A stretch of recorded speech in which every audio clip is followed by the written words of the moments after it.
There are hundreds of different varieties of tomatoes, and it really doesn't matter which one you use for this recipe, especially if you've got some old tired ones in the fridge that you don't want to throw away. They're great to throw into this recipe. We're just going to roughly chop everything. It doesn't matter what it looks like, because this is going to get roasted in a hot oven. And last to go in is some fresh garlic. So that's all the chopping done, and we've got a lovely tomato and onion salad. That's going to go into an oven to roast till it's golden and bubbly. So we're going to cook our pasta in the normal way, and you can use any shape you want. Wholemeal pasta is really good for extra fibre in your diet, so try that maybe. What we're going to do before we put this pasta through a colander is we're just going to take a mug and have half a mug's worth of the pasta water, and we're going to save that to make our sauce with. This is the tomato and onion salad that we roasted earlier on, and as you can see, it's cooled down now, it's not hot at all.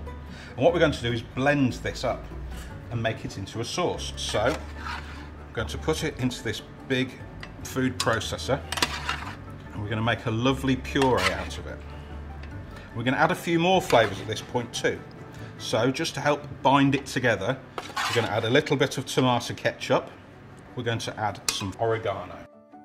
Just like a little bumblebee, you're going to do some buzzing for me. Fantastic. You're going to turn the machine on and off. Let's make it buzz.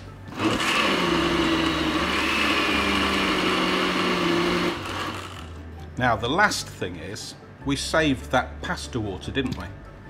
Now if your sauce is looking a bit too thick, we add some of the pasta water in, just to loosen it up, and it also stops the pasta sticking together, which is amazing.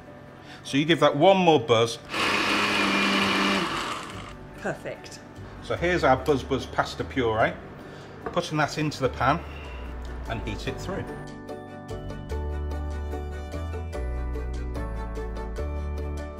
And just remember, it's so easy to grow tomato plants at home. Keep them outdoors so that the bumblebees can get at them and pollinate them, because that's really important. And we'll finish it off with some lovely fresh Parmesan. But you can use any cheese that you've got at home.